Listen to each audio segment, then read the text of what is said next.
Padre, venimos delante de ti.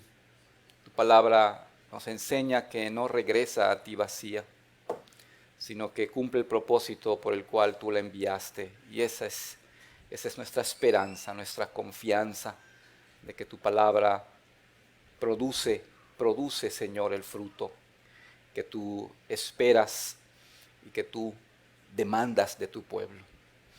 Señor, sabemos que estamos siendo conformados a Cristo y nos has dado tu palabra, la predicación, como un medio de gracia en el cual somos llamados a creer, somos llamados al arrepentimiento y somos llamados, Señor, a mirar y vivir a la luz de la esperanza que en Cristo y solo en Cristo podemos tener. En el nombre de Jesús, nuestro amado Salvador, rogamos que hables a nuestras vidas en esta mañana. Amén. La semana pasada estuvo circulando por diversos medios de comunicación la terrible noticia de una masacre en el estado de Texas, donde un muchacho de 18 años entró a una escuela primaria, se encerró en un aula de la escuela y, bueno, disparó a los que allí estaban y murieron 19 niños, se dice, 2 maestras. Y bueno, también reporta que este muchacho antes de ir le había tirado un balazo en la cara de su abuela. Bueno, sabemos que al poco rato, ¿verdad? Este joven fue abatido por la policía. Si bien nos causa indignación el asesinato, hermanos, esto sabemos que no es nuevo. Ha ocurrido durante siglos en la historia de la humanidad. Y lo que vemos que ocurre, sigue ocurriendo hoy en día con mayor frecuencia. Revisaba un poquito las estadísticas en nuestro país. Solo en el mes de mayo, en este mayo, se reportaron 2.472 homicidios. Bueno, no es un secreto, ¿verdad?, que hoy más que nunca son muchos los niños que están muriendo a manos de sus propios padres, mediante los abortos, que son asesinatos de los seres humanos. Y el creyente, hermanos, no apoya esas iniciativas, venga de quien venga. Nuestra iglesia está en contra de la práctica del aborto, como lo quieran presentar. El asesinato es un atentado contra la vida que Dios da. Es el resultado del pecado. Atentar contra la vida es el resultado de un corazón pecaminoso que envidia, que odia, que se rebela ante Dios, que menosprecia su ley santa, que quiere implementar su propia ley sobre la ley de Dios. Hoy tendremos el pasaje de Génesis 4. Miraremos cómo el pecado que ha entrado y que vimos en Génesis capítulo 3 empieza a desencadenarse por toda la tierra. Vamos hoy a mirar el primer homicidio de la historia. Y vamos a mirar la corrupción, el deslizamiento de un corazón que se aleja de Dios. Este pasaje describe una historia más de rebelión contra Dios. Describe una historia de violencia, de lo cual se va a desencadenar en las siguientes generaciones. Este es el relato del asesinato de Abel en manos de su propio hermano Caín. Caín, un hombre que se llenó de ira, un hombre que se llenó de celos contra su hermano. Dios lo llamó al arrepentimiento. Él no atendió el llamado de Dios de arrepentirse de su pecado y terminó matándolo. Pero este pasaje, hermanos, es mucho más que un mero registro del primer asesinato de la historia. Es la batalla entre la simiente de la serpiente y la simiente de la mujer que fue profetizado en Génesis capítulo 3, versículo 15. Podemos entender en este relato cómo la simiente de la serpiente empieza ya su perverso plan de eliminar a la simiente de la mujer. Caín matando a Abel. Sin embargo, en los versos finales del capítulo se muestra la fidelidad de Dios al continuar el linaje de la simiente de la mujer al darle otro hijo. Le dio a Set. Satanás ha intentado desde el principio eliminar la simiente de la mujer, acabar con la esperanza del pueblo de Dios, de la promesa del Salvador prometido por Dios, que vendría de la simiente de la mujer para redimirlos de sus pecados. En Génesis 4 vamos a leer una historia de violencia, una historia de muerte. Es una historia de la depravación del hombre. Pero es principalmente una historia de la gracia y de la misericordia de Dios. En esta larga batalla entre la simiente de la serpiente y la simiente de la mujer, es Dios quien vence. Y el pueblo de Dios puede tener confianza de que Dios será fiel a su promesa. Y la simiente de la mujer, Cristo Jesús, obtiene la victoria final. Entonces el pueblo de Dios puede vivir confiado y seguro en un Dios que ha prometido, es un Dios que va a cumplir. Vamos a leer una porción del capítulo 4, vamos a leer los primeros 16 versículos del capítulo 4. Seguramente lo hemos leído, no una ni dos veces, sino varias veces. Así que va a ayudar el hecho de que no piensa, eso ya lo leí, eso ya lo sé. No, va a ayudar que usted tenga usted este relato, porque nos va a permitir ir y poder avanzar y poder tener claridad, primeramente Dios. Dice la palabra de Dios, Génesis 4, conoció Adán a su mujer Eva, la cual concibió y dio a luz a Caín y dijo, por voluntad de Jehová he adquirido varón. Después dio a luz a su hermano Abel, y Abel fue pastor de ovejas, y Caín fue labrador de la tierra. Y aconteció andando el tiempo que Caín trajo del fruto de la tierra una ofrenda a Jehová. Y Abel trajo también de los primogénitos de sus ovejas, de lo más gordo de ellas. Y miró Jehová con agrado a Abel y a su ofrenda. Pero no miró con agrado a Caín y a la ofrenda suya. Y se ensañó Caín en gran manera y decayó su semblante. Entonces Jehová dijo a Caín, ¿por qué te has ensañado y por qué ha decaído tu semblante? Si bien hicieres, no serás enaltecido, y si no hicieres bien, el pecado está a la puerta. Con todo esto a ti será su deseo y tú te enseñorearás de él. Y dijo Caín a su hermano Abel, salgamos al campo. Y aconteció que estando ellos en el campo, Caín se levantó contra su hermano Abel y lo mató.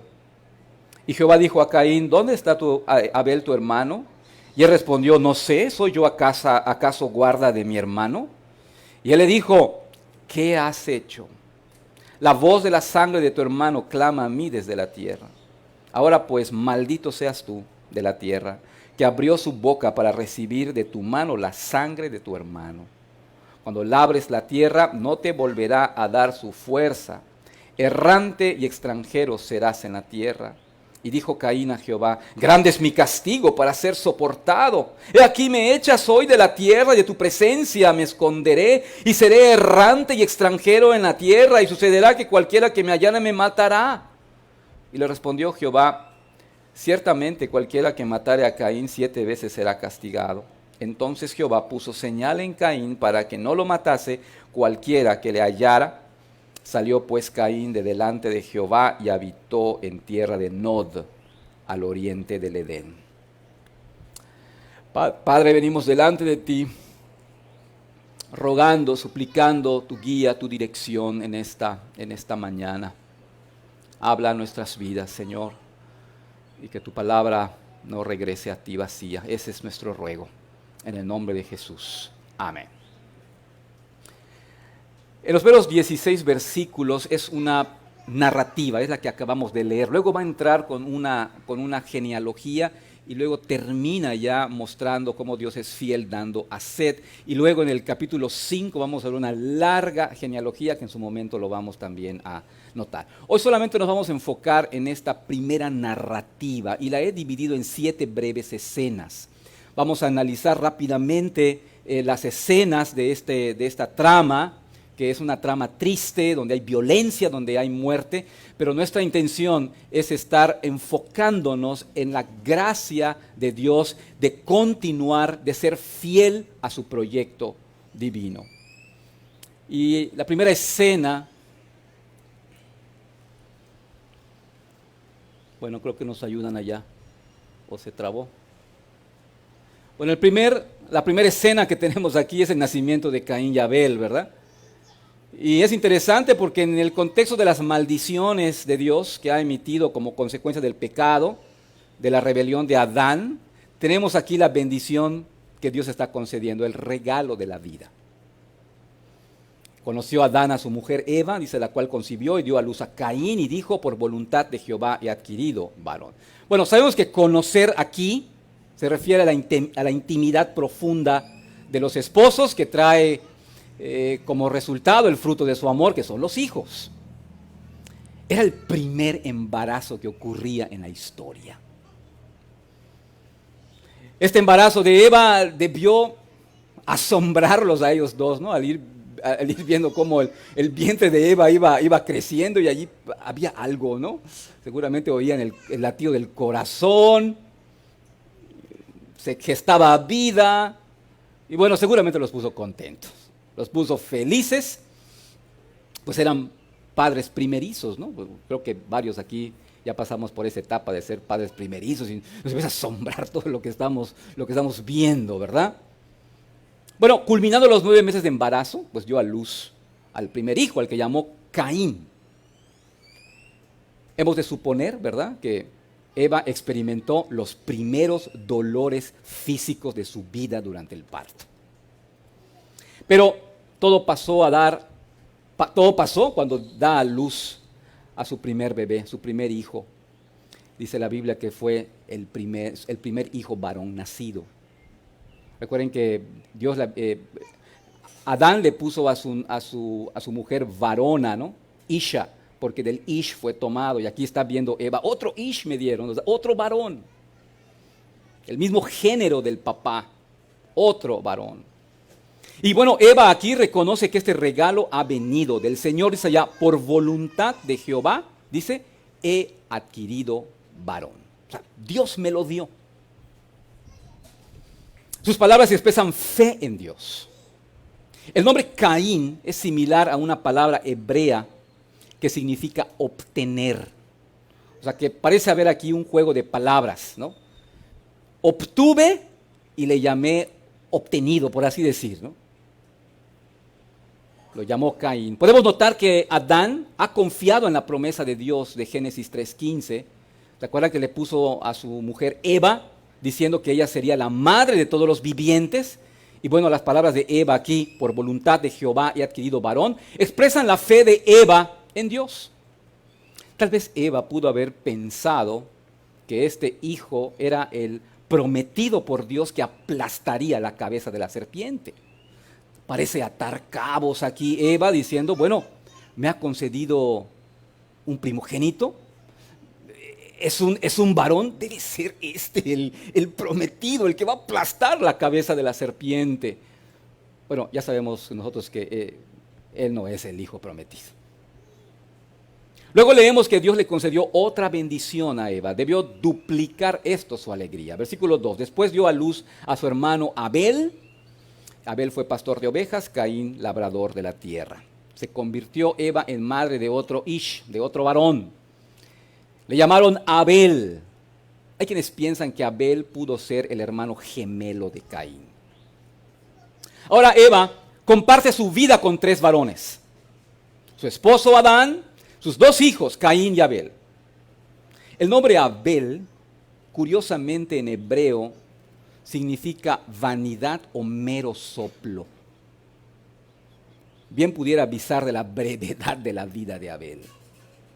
Luego el texto señala las ocupaciones de estos dos hijos. Caín, el primogénito, al igual que su papá, se dedicó a la agricultura y Abel se dedicó al pastoreo de ovejas. Todo parece estar en armonía. No parece haber ningún conflicto aparente entre estos dos hermanos en lo relacionado a su ocupación. Hasta aquí lo que tenemos es la respuesta de Eva, que es un buen ejemplo de cómo los creyentes deben estar agradecidos a Dios. Reconocer que es Dios quien les ha concedido hijos y también debemos ver la bondad de Dios en dar vida. La vida es un don que solo Dios concede. Bueno, viene la segunda escena, las ofrendas de Caín y Abel para Dios. No tenemos detalles de la infancia ni de la juventud de Caín y Abel, solo sabemos que uno se convirtió en agricultor y otro en un pastor de ovejas. Y a partir del 3 se narra el conflicto de esta narración. Dice, y aconteció andando el tiempo que Caín trajo del fruto de la tierra una ofrenda a Jehová, y Abel trajo también de los primogénitos de sus ovejas, de lo más gordo de ellas, y miró Jehová con agrado a Abel y a su ofrenda, pero no miró con agrado a Caín y la ofrenda suya. Estos hermanos traen ofrendas al Señor. El señalamiento aquí de andando el tiempo puede sugerir que no fuera esta primera vez que traían sus ofrendas, ya que pudiera pensarse en el final de un año agrícola cuando se presentaban delante de Dios con sacrificios. El asunto aquí es que el conflicto se produjo cuando llegó este momento de presentar ofrendas. Y Dios miró con agrado a Abel y su ofrenda, pero no miró con agrado a Caín y su ofrenda. Y bueno, la gran pregunta que viene de inmediato es, ¿por qué el Señor miró con agrado a Abel y su ofrenda, pero no a Caín? El relato no lo dice directamente. Hay especulaciones que se dan al respecto, pero podemos seguir el flujo del relato y allí pueden haber algunos detalles que pueden ayudarnos con esto. Mire, dice allá cuando menciona de Caín, mire cómo lo dice. Aconteció andando el tiempo que Caín trajo del fruto de la tierra una ofrenda. Es decir, algunos frutos que pudo haber recogido en su campo. No se habla de las primicias de su cosecha, como está en la ley de Dios. Recuerden que la audiencia que está leyendo, la primera audiencia que lee esto son los israelitas, que están yendo camino a Canaán, están por entrar. O sea, él tuvo que haber pensado, él tuvo que haber visto, la audiencia que está recibiendo el texto tiene conocimiento de la ley de Dios. Tiene conocimiento que cuando se lleva una ofrenda de agricultura tienen que ser las primicias. Y bueno, aquí dice una ofrenda. No dice las primicias, una ofrenda. Suena a algo superficial, algo que sabía que tenía que hacer y cumplir. Pero de Abel se dice que trajo de los primogénitos. Y note allí, se señala de lo más gordo. El narrador hace notorias distinciones de la adoración de ambos. Abel obedeció la ley de Dios que exigía una ofrenda de lo mejor. Debía ser el primogénito. Debía ser sin defectos para ofrecerse en el altar de Dios. Abel cumplió la ley de Dios, trajo de lo más gordo, trajo según lo especificado. Su ofrenda habla de su fe y su actitud de genuina devoción para acercarse a Dios y adorarlo. Caín simplemente trajo cualquier fruto, una actitud que revela arrogancia. Su ofrenda es algo así como un mero trámite, un mero ritual, un acercamiento falto de sincera adoración. Se trata de un Caín siendo indiferente con su ofrenda, pero Abel teniendo cuidado de la suya. La diferencia es la actitud del corazón. Caín vino a Dios en los términos prescritos por él mismo. Yo así me voy a presentar y esto es lo que... Oye, pero la ley especifica otra cosa, pero yo así lo voy a hacer. Abel vino a Dios en los términos de Dios. El espíritu de Caín era arrogante. El espíritu de Abel era de obediencia y sujeción. Es de notar que el Señor mira primero a la persona y luego su ofrenda. Dice, y miró Jehová con agrado a Abel y luego a su ofrenda. Pero no miró con agrado a Caín y a la ofrenda suya. En Hebreos tenemos algo más de esto. Dice, por la fe, dice Hebreos 11:4, ofreció a Dios un sacrificio más aceptable que Caín. Abel se presenta en fe. Y es claro que descarta a Caín presentándose con fe. La ofrenda de Caín no fue una ofrenda de fe. Él decidió cómo se acercaría a Dios. Los términos él los quiso establecer. Y Dios tendría que recibirlo. Eso es lo que él pensaba.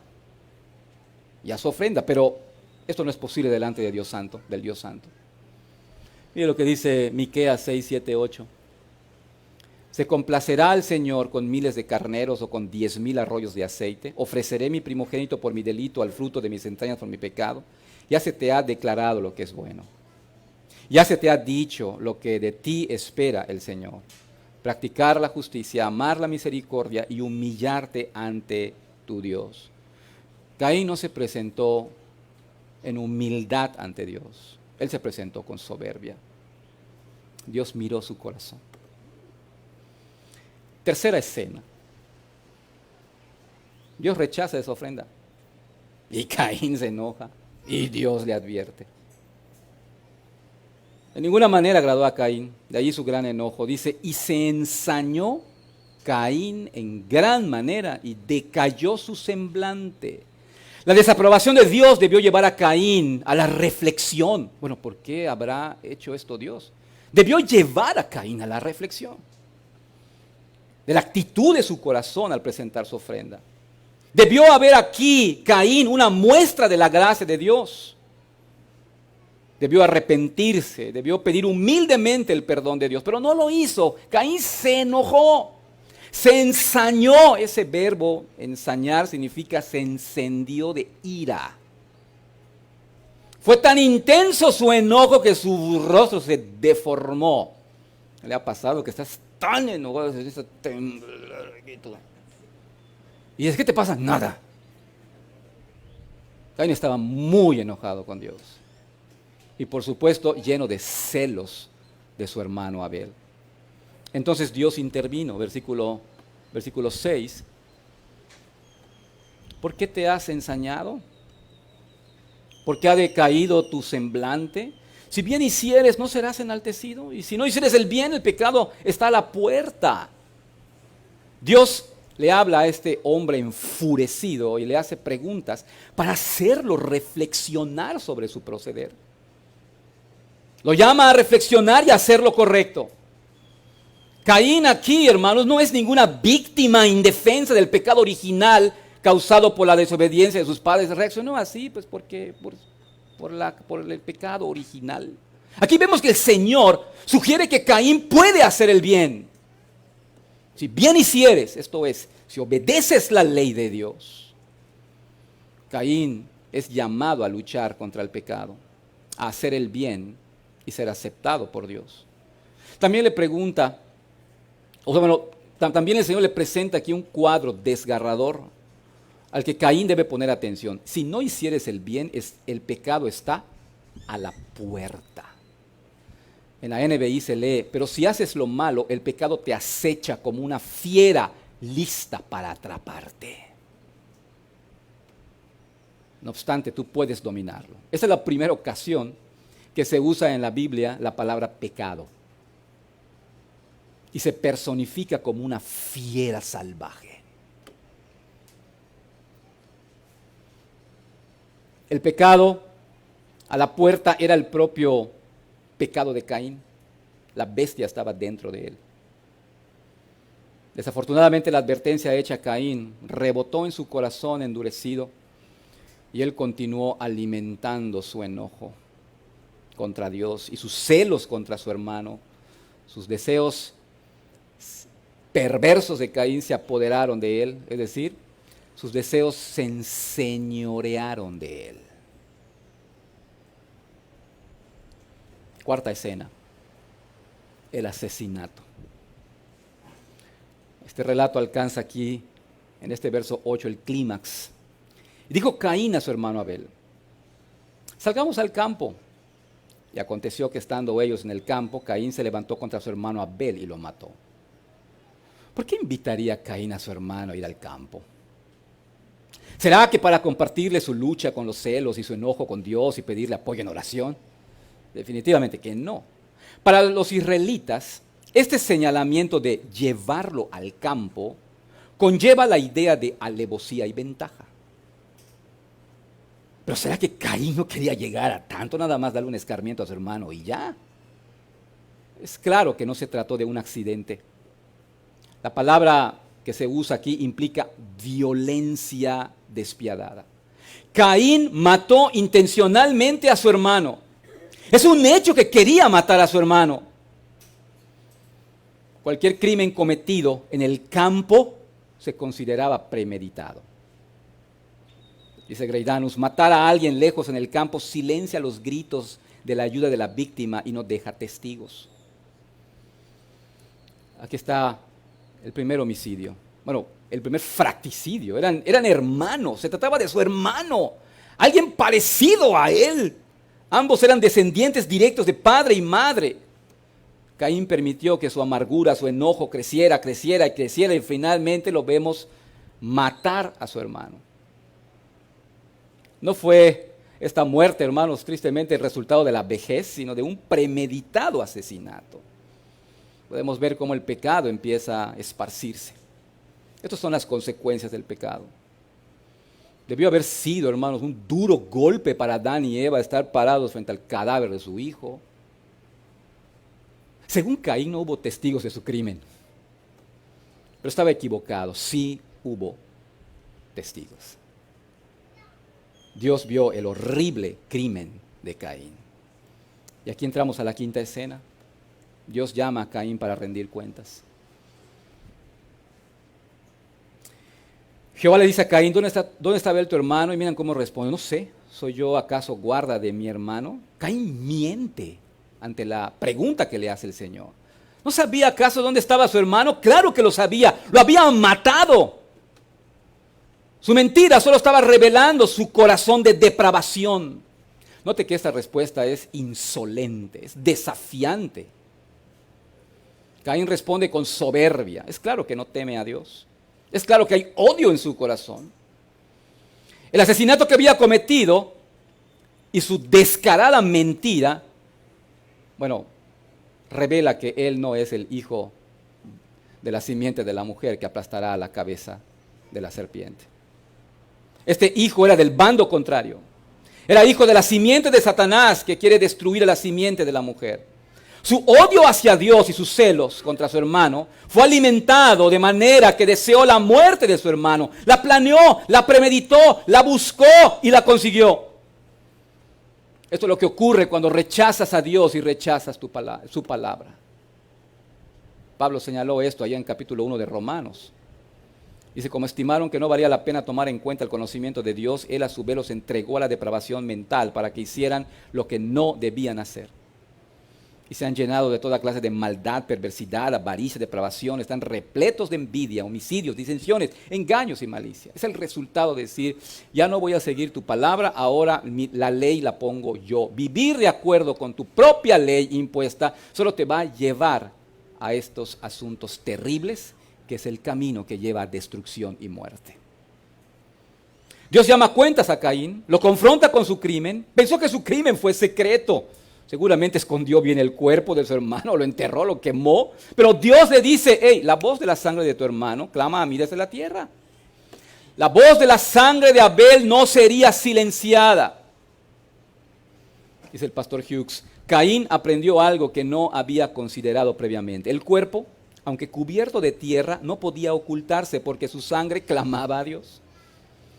El antiguo comentarista Von Rath señaló de esto: según el punto de vista del Antiguo Testamento, la sangre y la vida pertenecen únicamente a Dios. Donde quiera que un hombre comete un asesinato, ataca el propio derecho de posesión de Dios.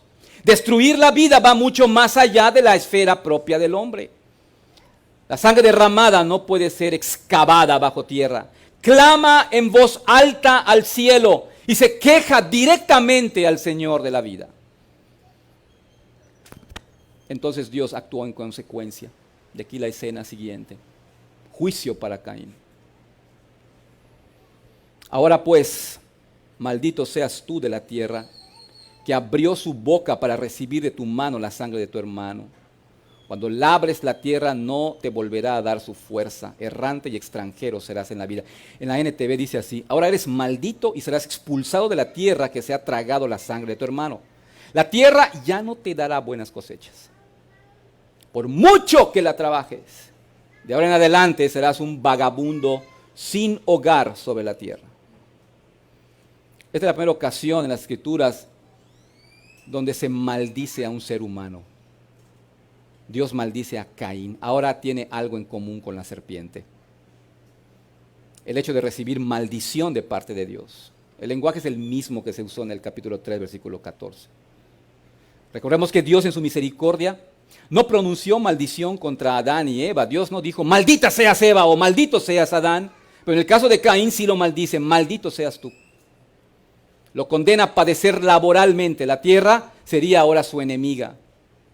Vimos en el capítulo anterior, ¿verdad?, que a Adán, su padre, se le había dicho que debido a su pecado sería más difícil cosechar los beneficios de la tierra. Pero ahora Caín, el hijo, Dios le dice que la tierra ya no le dará buenas cosechas por mucho que la trabaje. Caín, que una vez había trabajado la tierra, como consecuencia del asesinato de su hermano, la había regado ahora con sangre, la sangre de su propio hermano.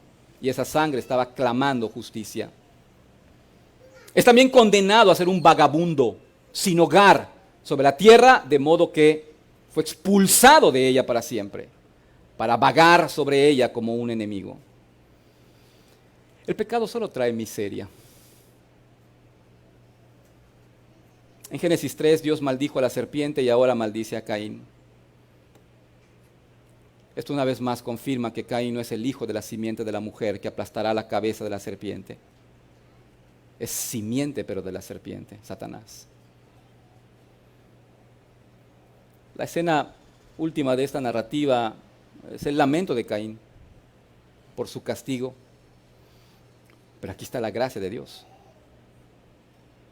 Caín responde lamentándose. Ese es el primer lamento que se registra aquí en la Biblia. Dice Caín, grande es mi castigo para ser soportado. He aquí me echas hoy de la tierra, y de tu presencia me esconderé. Seré errante y extranjero en la tierra, y sucederá que cualquiera que me hallare me matará. O sea, Caín se desmorona. O sea, no puede con esto que Dios le da. Se lamenta de su situación, que será ahora y en adelante. En la NTV dice, me has expulsado de la tierra de tu presencia, me has hecho un vagabundo sin hogar. Cualquiera que me encuentre me matará. Él se lamenta que no podrá soportar su castigo. Pero ¿nota algo usted allí?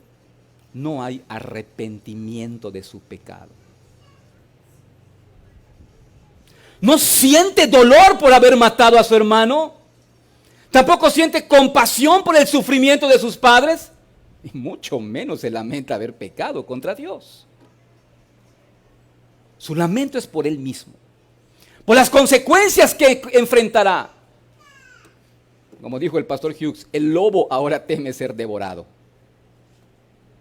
El asesino Caín tendría que vivir bajo la acechanza de aquellos que buscarían vengar la sangre de Abel. Sentía miedo, se estaba autocompadeciendo, pero no había arrepentimiento. Los lectores israelitas habrían comprendido el temor de Caín, ya que en la ley de Israel se permitía que cuando una persona era asesinada, un pariente del asesinado se convertía en el vengador de su sangre. Ahora Caín está en la lista de los se busca.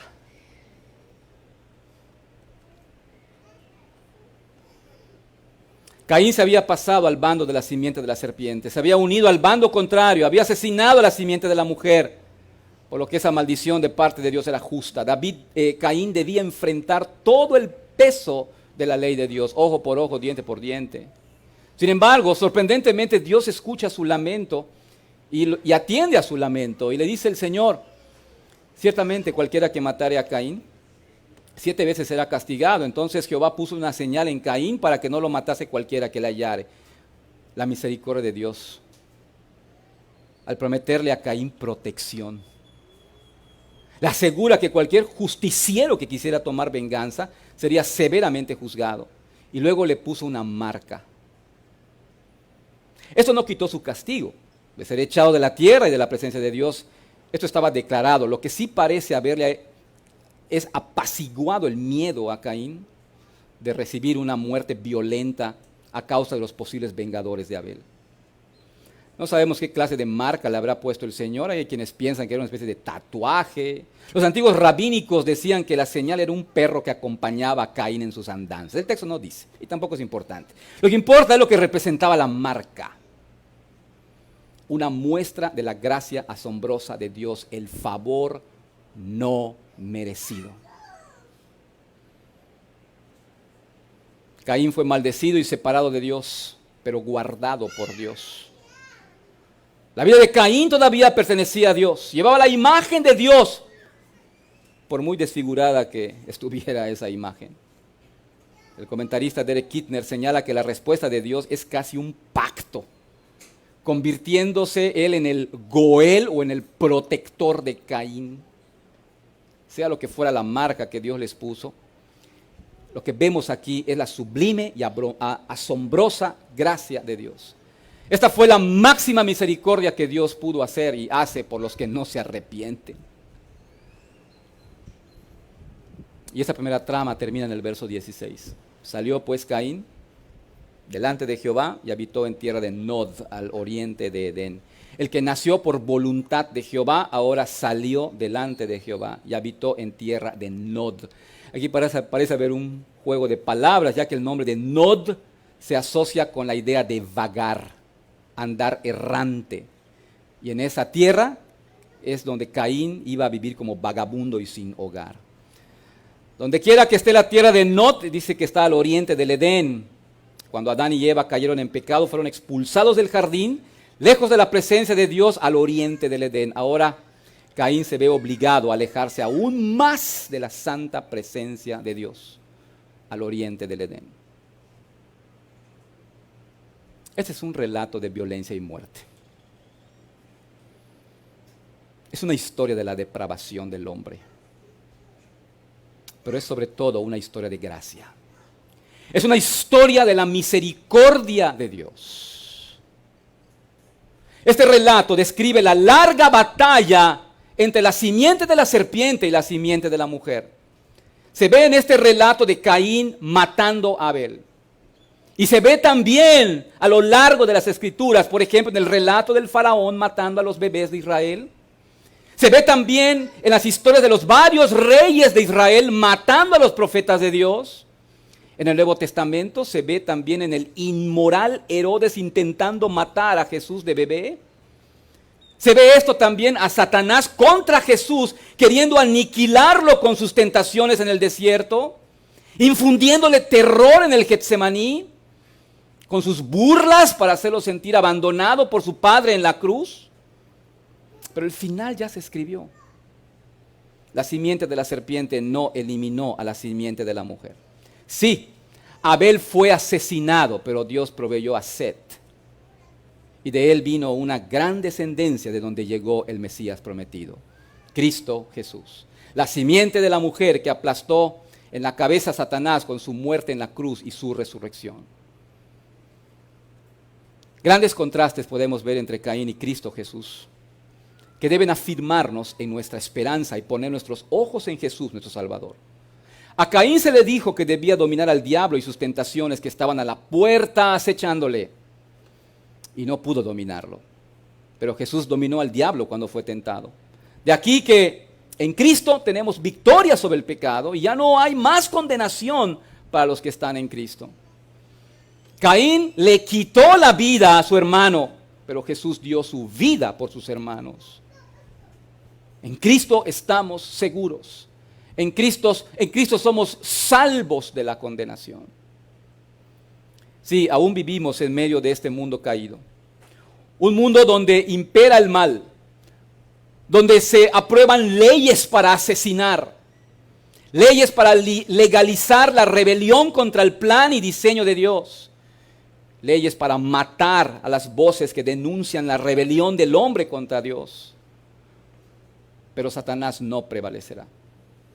Su cabeza ya ha sido aplastada con la obra de Cristo en la cruz. Sí, el pueblo de Dios vive en el ya, pero todavía no. Pero lejos de ser esto desalentador, es realmente un asunto de esperanza para el pueblo de Dios. Podemos vivir en plena confianza de que los propósitos de Dios se cumplirán. Y podemos entonces vivir siendo fieles. Sus promesas son suficientes. Sus promesas se harán realidad llegado el tiempo.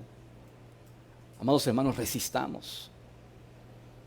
Cualquiera que sea nuestra circunstancia de sufrimiento, en Cristo estamos seguros. Cristo es suficiente. Pongamos nuestros ojos en Jesús, el autor y el consumador de la fe. A pesar de ser este un relato de violencia y muerte que merece todo el peso de la ley de Dios, se destaca la gracia sublime de Dios en este relato, el favor no merecido. Caín era culpable, fue arrogante en su adoración a Dios, se llenó de ira contra Dios cuando rechazó su ofrenda, se llenó de celos de su hermano. Pero se dieron cuenta, Dios no lo dejó sin confrontación. De manera paternal, Dios le hizo preguntas para que reflexionara, le advirtió, lo exhortó a resistir a la tentación de su enojo. Esto es gracia. A Caín no le faltaron oportunidades. Dios le ofreció oportunidades para el arrepentimiento. Pero Caín tomó el camino de destrucción y muerte, endureció su corazón. Caín asesinó a su hermano. No atendió al llamado de Dios de dominar su pecado y vino su castigo. Y cuando se lamentó de su castigo, Dios lo escuchó. Colocó una señal sobre él que lo protegió por el resto de su vida natural. Esto es gracia, hermanos. Es sublime gracia. Gracia asombrosa. ¿Pero se arrepintió Caín? Probablemente no.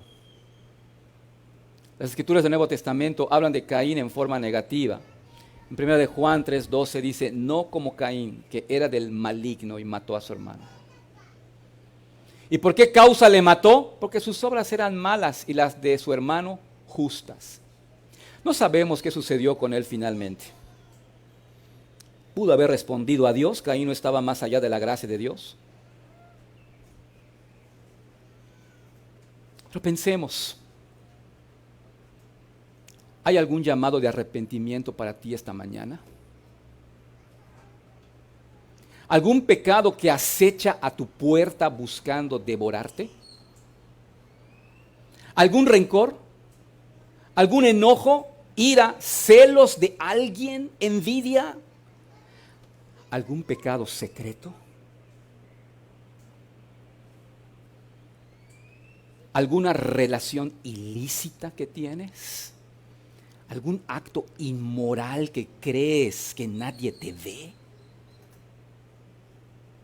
Estás a tiempo de clamar al Señor y huir de la tentación, pedir perdón al Señor y rogar que te salve. El pecado está a la puerta acechándote como una bestia salvaje, y por el bien de tu alma, arrepiéntete y clama a Dios por su perdón y por su salvación.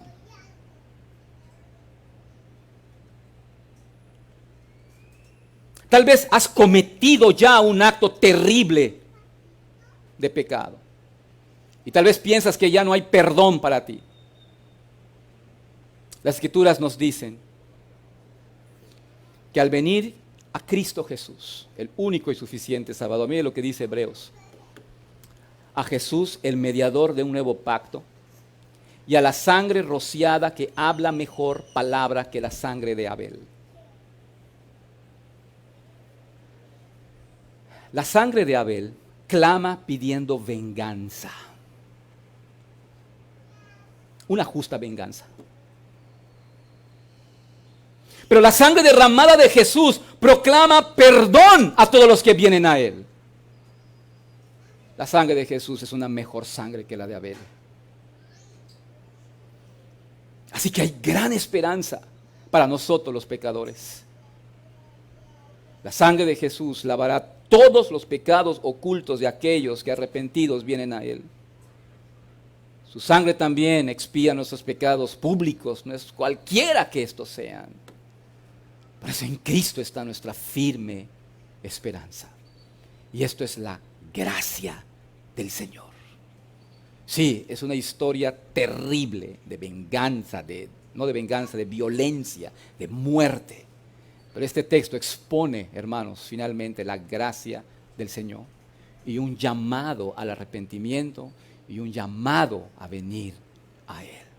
Estás siendo llamado al arrepentimiento por el Señor, no cierres tus oídos, ven a Él, clama a Él, que su sangre es suficiente para limpiarte de toda maldad, porque su sangre es una sangre mejor que la de Abel. Oremos. Gracias te damos, Señor, por la gran salvación que en Cristo Jesús nos ofreces. Gracias te damos, Señor, por tu misericordia, por tu gracia, por tu favor no merecido. Porque siendo pecadores, porque siendo terribles pecadores, inmerecedores de tu amor y de tu gracia, nos ofreces reconciliación. Nos ofreces el perdón de nuestros pecados. Gracias, Señor, te damos porque hoy tu pueblo una vez más puede vivir confiado en la esperanza que en Cristo nos otorgas. Ya no hay condenación para los que están en Cristo Jesús. Tú conoces, Señor, tú conoces lo profundo de nuestro ser. Puedes mirar a cada uno de los que estamos aquí. Y puedes mirar, Señor, las luchas, las batallas, las circunstancias en las que vivimos y la necesidad que tenemos día tras día de Cristo el Salvador. Ayúdanos, oh Señor, a experimentar día tras día convicción de pecado, necesidad de arrepentimiento, necesidad de venir delante de ti. Necesidad, Señor, de oír el mensaje de las buenas noticias que en Cristo hay suficiente salvación, no importa el pecado que hayamos cometido.